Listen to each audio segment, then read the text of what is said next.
ونستعينه ونستغفره ونعوذ بالله من شرور أنفسنا ومن سيئات أعمالنا من يهده الله فلا مضل له ومن يضلل فلا هادي له أشهد أن لا إله إلا الله وحده لا شريك له وأشهد أن محمدا عبده ورسوله اللهم صل وسلم على سيدنا ومولانا محمد وعلى آله وصحبه أجمعين أما بعد فيا عباد الله اتقوا الله حق تقاته ولا تموتن إلا وأنتم مسلمون واقرأوا القرآن الكريم وأصدق القائلين أعوذ بالله من الشيطان الرجيم بسم الله الرحمن الرحيم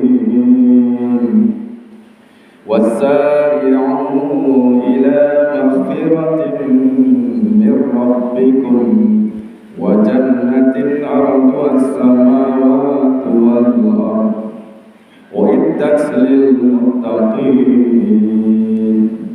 صدق الله العظيم. Masyaallah muslimin rahimakumullah. Maha bersyukur kita kepada Allah Subhanahu wa taala. Dengan rahmat dan hidayahnya kita dipertemukan dalam ketaatan kita kepada Allah Subhanahu wa taala dan disatukan kita dalam melanjutkan kehidupan Islam sampai akhir nanti.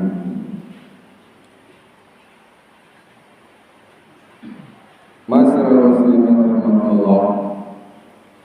Selawat serta salam marilah disanjungkan kepada panutan besar Muhammad sallallahu alaihi wasallam dan keluarganya beserta para sahabat dan pengikut setianya sampai akhir zaman.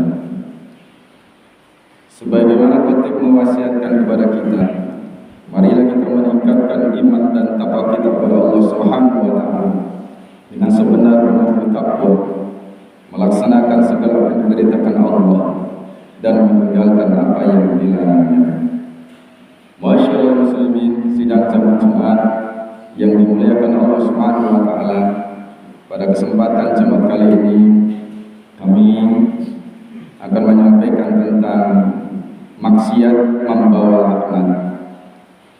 Sebagaimana kata Nabi sallallahu alaihi wasallam, kita sebagai manusia itu adalah tempat salah dan khilaf, tempat salah dan lupa. Misalnya kami yang menyampaikan itu banyak salahnya, yang mendengarkan banyak lupanya. Namun kalau sengaja kita berbuat maksiat kepada Allah Subhanahu wa taala, apalagi kita gemar melaksanakan atau melanggar perintah-perintah Allah Subhanahu wa taala, ini bukanlah sikap kita sebagai seorang muslim yang sejati. Namun kita sebagai manusia sering kita itu lupa diri, bahwa sering kita juga kadang tidak tahu diri. Kita diberi kesempatan tinggal di buminya Allah Subhanahu wa taala. Kemudian kita diberikan rezeki dari Allah Subhanahu wa taala, namun kita sering melupakannya. Bahkan kita itu menentang perintah-perintah Allah Subhanahu wa taala.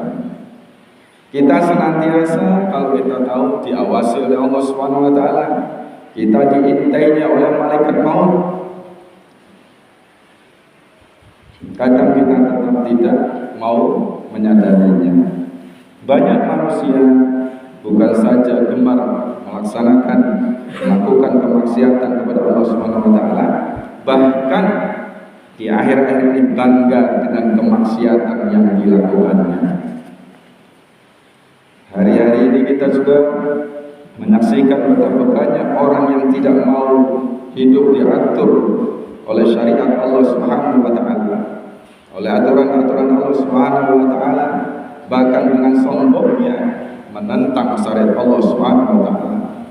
Mereka berlagak seolah-olah mereka lah pemilik dunia ini, padahal hakikatnya kita tahu bahwa ini milik Allah Subhanahu wa taala. Indonesia ini milik Allah. Wilayah Sumatera Aceh itu milik Allah. Nagan Raya, Kampung Sukajadi itu milik Allah. Namun kadang kita tidak mau untuk menerima aturan atau syariat dari Allah Subhanahu wa taala. Jamaah sekalian, ada 3 pilar negara dalam kehidupan bermasyarakat. Yang pertama adalah peran individu, iman dan ketakwaan individu, iman dan ketakwaan seseorang. Ini benteng kita untuk kita jalankan, melaksanakan perintah-perintah Allah, meninggalkan larangan-larangannya. Pilar yang kedua adalah kontrol masyarakat. Bagaimana kita beramar ma'ruf nahi munkar, mengajak kebaikan, mencegah yang munkar. Bila ada warga atau seseorang yang melakukan kemaksiatan, maka kita beramar ma'ruf, bernahi munkar. Tidak boleh kita masyarakat langsung mengambil hukum, menghukumnya. Dia ada peran nanti hukuman, sanksi hukum. Kemudian yang ketiga adalah peran dan fungsi negara. Disinilah negara memberikan kebijakan, memberikan hukuman, sanksi hukum bagi masyarakat yang melanggar atau seseorang yang melanggar aturan-aturan Allah Subhanahu wa taala. Jadi hukum adat saja tidak cukup. Untuk hukuman, sanksi hukum itu ada di negara atau pemerintahan. Hanya saja negara kita menerapkan demokrasi liberal, kapitalisme liberal, agama hanya urusan privat, sementara urusan hukum negara itu aturan manusia buatnya, tidak kembali kepada syariat Allah Subhanahu wa taala. Inilah lemahnya dalam diri kita, sehingga kontrol masyarakat kita kurang. Karena menghasilkan sistem demokrasi liberal kapitalisme ini itu hasilnya materialistik, individualistik. Tidak ada kita untuk saling mengingatkan. Ini lemah sekali. Masyaallah muslimin rahimahullah. Suatu ketika ada seseorang yang menjumpai Ibrahim bin Adham radhiyallahu anhu, yang kemudian berkata sembari meminta nasihat kepadanya, "Wahai Abu Ishaq, wahai Ibrahim bin Adham, aku ini gemar sekali berbuat maksiat. Aku ingin berhenti, tetapi seringkali tidak bisa. Karena itu, tolonglah aku, berilah aku nasihat agar aku tidak bermaksiat lagi." Kemudian Ibrahim bin Adham menjawab, "Bagiku tak masalah engkau gemar berbuat maksiat, asalkan engkau memenuhi 5 syarat yang aku berikan." Apa 5 syarat itu? Jadi lelaki ini, orang ini bingung, bercampur heran. Lalu lelaki ini bertanya, "Apa saja 5 syarat itu, wahai Abu Ishaq, wahai Ibrahim bin Adham?" Syarat itu yang pertama adalah, kata Ibrahim ini, "Jika engkau ingin bermaksiat kepada Allah, jangan engkau makan rezeki dari Allah Subhanahu wa taala." Lalu lelaki itu menjawab, "Lalu saya makan apa? Semua yang saya makan ini adalah rezeki dari Allah Subhanahu wa taala. Kalau begitu, pantaskah engkau memakan rezeki dari Allah, sedangkan engkau suka melanggar perintah-perintah Allah?" Menjawab Ibrahim bin Adham. Kemudian, "Baiklah," kata lelaki. "Lalu apa syarat yang kedua?" "Kalau engkau ingin bermaksiat kepada Allah Subhanahu wa taala, janganlah engkau tinggal di buminya Allah Subhanahu wa taala." Apa kata lagi? "Kalau bukan di bumi milik Allah ini, aku harus tinggal di mana? Bumi dan langit ini semuanya milik Allah Subhanahu wa taala. Kalau begitu," kata Ibrahim bin Adham, "layakkah engkau makan dari rezeki Allah dan tinggal di buminya Allah Subhanahu wa taala, sedangkan engkau gemar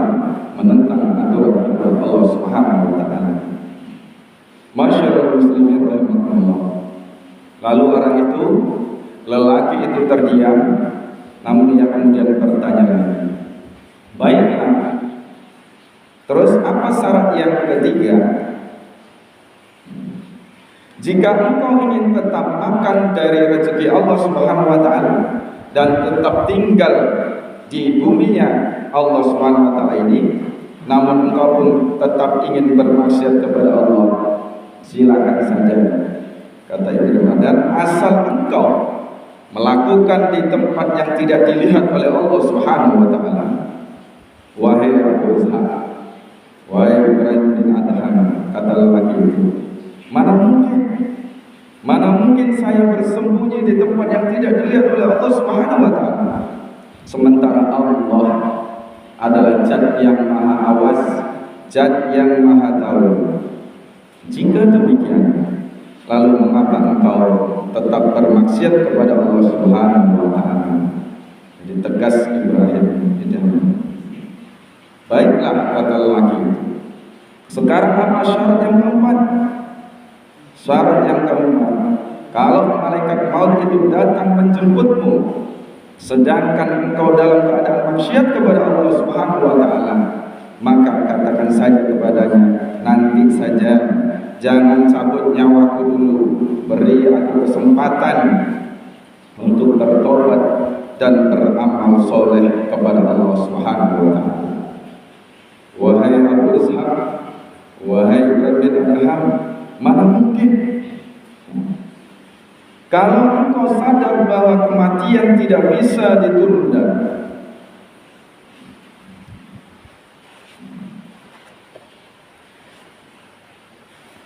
lalu mengapa engkau tetap mengindahkan perintah-perintah Allah, meninggalkan larangan-larangan Allah Subhanahu wa taala?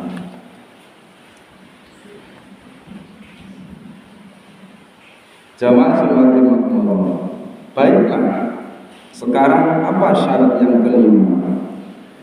Apakah engkau sudah tahu nasibmu nanti di akhirat? Apakah masuk surga atau neraka? Tanya Ibrahim bertanya.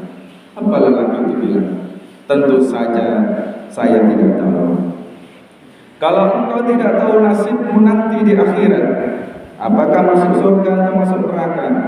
Hal ini harusnya sudah cukup untuk menghentikan dirimu dari kegemaran berbuat maksiat kepada Allah. Masyaallah muslimin rahimahullah. Lalu orang itu pun, lelaki ini menangis sejadi-jadinya. Ia kemudian berkata, wahai Abu Ishaq, wahai Ibrahim bin Adham radhiyallahu anhu, cukup sudah, jangan Anda teruskan lagi. Mulai hari ini aku akan bertobat dengan sebenar-benarnya tobat kepada Allah Subhanahu wa taala.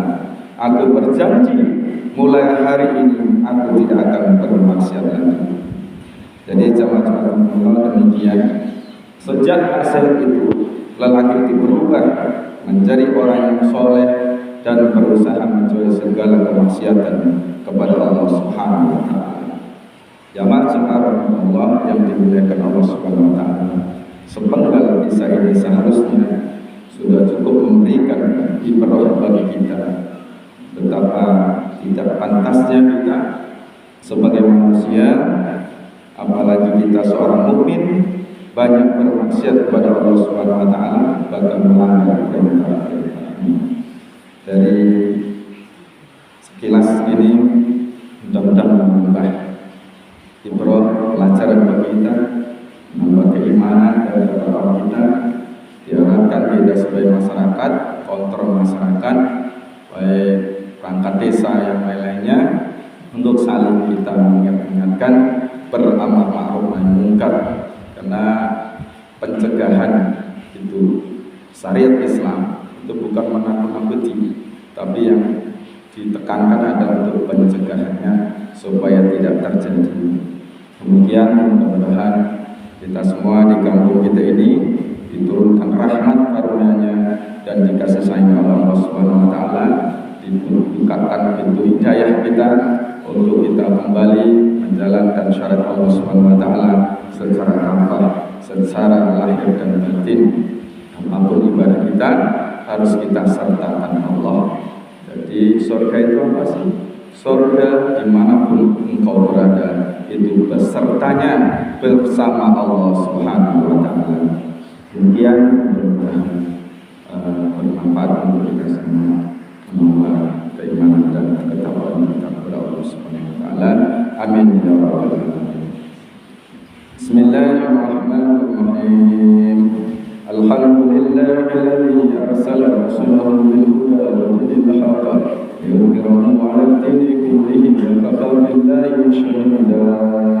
Asyhadu an la ilaha illallah wahdahu la syarika lahu wa asyhadu anna Muhammadan 'abduhu wa rasuluh.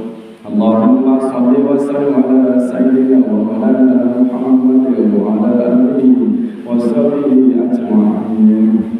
Amma ba'du fa ya ibadallah ittaqullaha haqqa tuqatih wa la tamutunna illa wa antum muslimun. Wa qala al-Qur'anul Karim ya ayyuhalladzina amanu taqullaha wabtaghu ilayhi wasilata wa jahidu fi sabilihi la'allakum tuflihun. Barakallahu fiikum wa nafa'ana bikum bima fihi min al-ayati wal dzikril hakim wa taqabbal minni wa minkum tilawatahu innahu huwal ghafurur rahim. Allahumma shalli ala sayyidina Muhammadin wa ala ali sayyidina Muhammad sallallahu alaihi wasallam.